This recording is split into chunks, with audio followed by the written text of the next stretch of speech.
Hello students इस lecture में मुझे आपको एवरेज स्पीड से रिलेटेड कुछ न्यूमेरिकल्स कराने हैं। तो मेरा आज का ये पहला न्यूमेरिकल है कि on A 100 kilometre road A car travels first 50 kilometre eight uniform speed of 30 kilometre per our. मतलब 100 किलोमीटर की रोड में एक कार चल रही है जो अपना पहला मतलब फर्स्ट हाफ डिस्टेंस यानी कि 50 किलोमीटर 30 किलोमीटर पर आवर की स्पीड से तय करती है। How fast must the car travel for the next 50 kilometre so as to have the average speed of 45 kilometre per hour for the entire journey. यानी पूरी journey में अपनी average speed बनाने के लिए उसको नेक्स्ट 50 किलोमीटर किस स्पीड से चलना होगा। तो हमें नेक्स्ट 50 की स्पीड फाइंड करनी है। तो इसके सोल्यूशन में देखिए मैंने कुछ डायग्रामेटिक वे में समझाया है कि लेंथ ऑफ पाथ यानी ए से बी ये रोड है, 100 किलोमीटर का डिस्टेंस है। फर्स्ट 50 किलोमीटर डिस्टेंस वो 30 किलोमीटर पर आवर से चल रही है, उसको हमने V1 सपोज कर लिया है। और नेक्स्ट 50 किलोमीटर की स्पीड हमें नहीं मालूम है, वो हम VT से V2 निकालेंगे।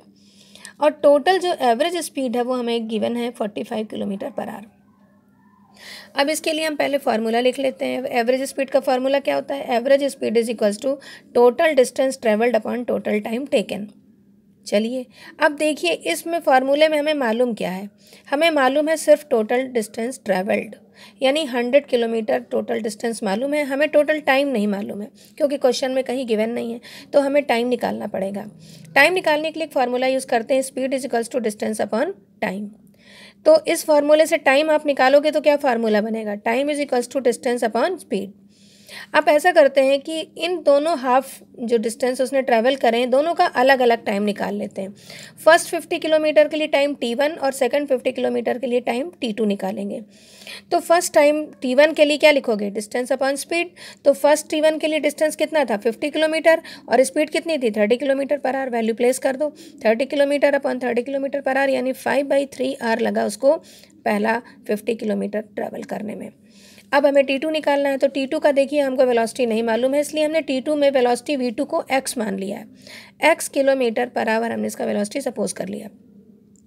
Then T2 equals to 50 upon x hour आ जाएगी हमारी। अब ये सब वैल्यू आ गई। अब इन वैल्यूज़ को हम एवरेज स्पीड के फार्मूले में प्लेस कर देते हैं। तो एवरेज स्पीड का फार्मूला क्या था? Total distance travelled upon total time taken. Average speed हमारी कितनी थी? 45 किलोमीटर, यानी 100 upon T1 plus T2 is equals to 100 upon T1 की वैल्यू हमारी आई थी 5/3 आवर एंड T2 की वैल्यू आई थी हमारी 50 अपॉन 6 आवर। अब हमने इसको प्लेस कर दिया। एवरेज स्पीड था हमारा 45, हमने इसको प्लेस कर दिया। हमने 5/3 और 550/x को ऐड किया है जिसकी वजह से हमें इसका एलसीएम लेना पड़ा और हमारा एलसीएम आया है 3x। तो हमारा वैल्यू आएगा 45 इज इक्वल्स टू 100 अपॉन ये 100 अपॉन 5x प्लस 150। इसका एलसीएम जो सॉल्व किया था, ये दोनों वैल्यूज़ जो फ्रैक्शंस में सॉल्व की थी, तो इसका आ गया 5x प्लस 150 अपॉन 3x। अब क्या होता है? फर्स्ट और फोर्थ टर्म को और सेकंड और थर्ड टर्म को मल्टीप्लाई करते हैं। हम यहाँ पर यही तो मानेंगे 100 अपॉन 1, यानी इसका सेकंड टर्म क्या होगा? 1। तो फर्स्ट और फोर्थ में किसको मल्टीप्लाई करेंगे? 100 इंटू 3x, यानी 100 इंटू 3x अपॉन, अब सेकंड टर्म क्या होगा इसका? 100 अपॉन 1 और सेकंड को इसको मल्टीप्लाई करेंगे तो ये यही आ जाएगा 5x प्लस 150, यानी हमारी वैल्यू आएगी 45 is equals to 300x upon 5x plus 150। इसको सॉल्व करते हैं, क्रॉस मल्टीप्लाई कर देते हैं तो ये इसके साथ हो जाएगा। Then 45 into 5x plus 150 is equals to 300x। तो ये हो जाएगा हमारा 225x प्लस आप इसको मल्टीप्लाई करिए तो आ जाएगा आपका 6750 और ये हो जाएगा 300s। ये एक इक्वेशन बन गई, अलजेब्रिक इक्वेशन। हम इसको सॉल्व कर लें, x की वैल्यू को इधर ले जाएं। 6750 is equals to 300x minus 225x, यानी 6750 is equals to 75x। Then x is equals to 6750 upon 75x। अब इसको हम सॉल्व करेंगे तो x की वैल्यू हमारी आएगी 25 3 ज़ा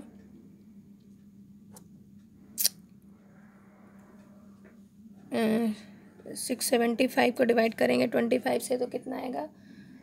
25 ही आएगा।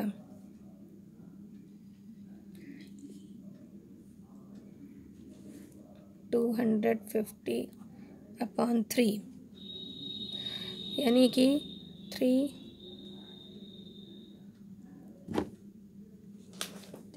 24, इसको डिवाइड करेंगे कितना आएगा?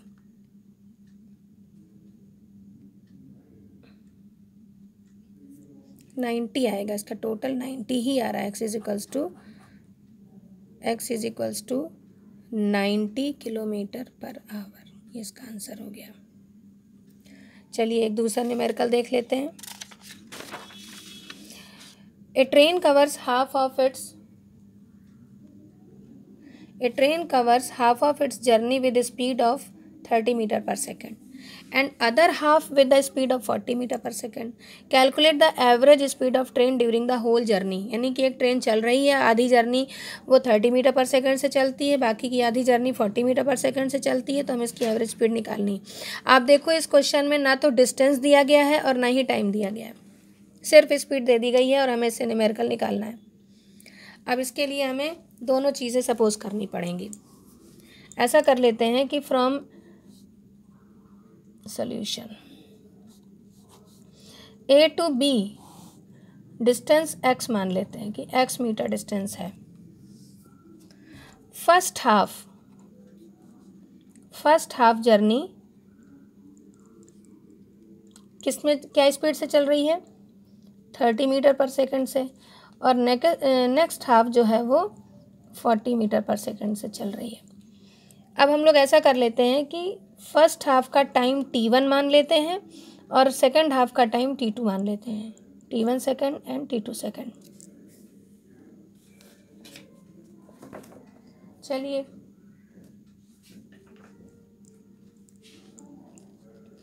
न्यूमेरिकल आसान करने के लिए हम इसको 2x मान लें और इसको x कर देते हैं, तो ज़्यादा इजी हो जाएगा, हमारा सॉल्यूशन इजी हो जाएगा। अब हम एवरेज स्पीड का फॉर्मूला लिखते हैं। Average speed is equals to total distance travelled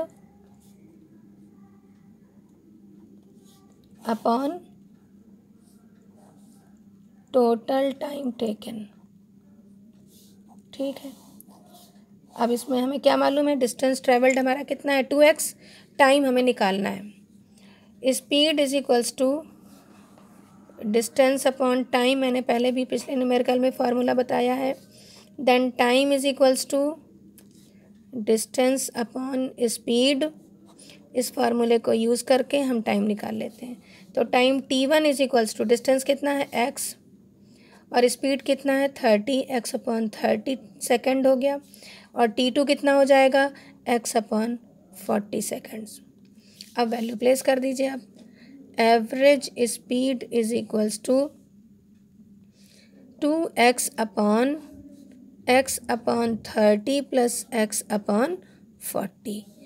चलिए 30 और 40 का जो LCM आएगा वो कितना हो जाएगा? 120।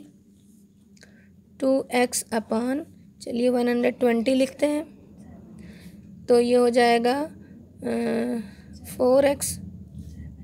यहाँ पर आएगा 4x, इसको डिवाइड करेंगे तो ये आ जाएगा 3x। तो यहाँ पर टोटल आती है वैल्यू 2x/7x/120। अब इसको यहाँ पर लिख लेते हैं सीधा। Average speed is equals to 2x/7x/120।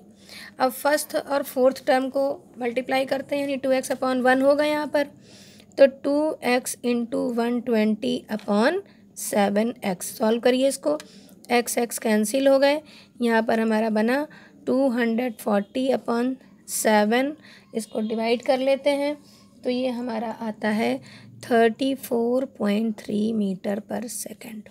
So average speed of train कितना हो जाएगा? 34.3 मीटर पर सेकेंड। तो ये न्यूमेरिकल ऐसे होगा। अब एक न्यूमेरिकल और है मेरे पास। A body covers half of its journey with the speed of 60 km/h and other half journey with the speed of 40 km/h. पर second. Then find the average speed during the whole journey. पिछले numerical जैसा है, इसमें भी देखिए ना तो distance दिया गया है और ना ही टाइम दिया गया है। तो ठीक है, चलिए इसको सॉल्यूशन करते हैं इसका।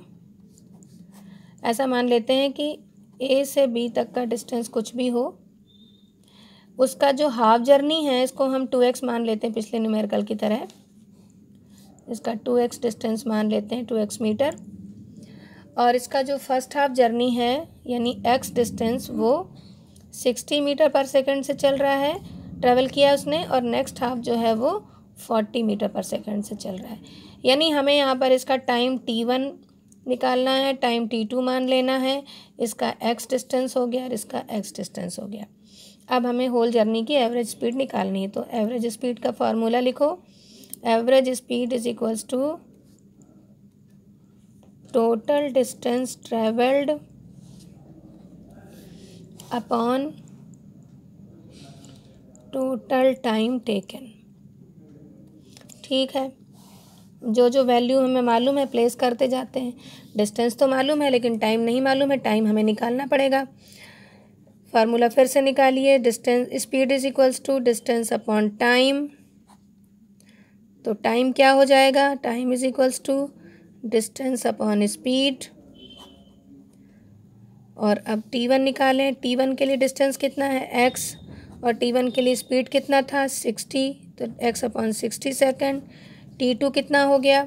डिस्टेंस हमारा x और स्पीड कितना था? 40, तो x अपॉन 40 सेकेंड। अब इन वैल्यूज़ को एवरेज स्पीड के फार्मूले में रख दो। Average speed is equals to total distance कितना हो गया? 2x upon x upon 60 plus x upon 40।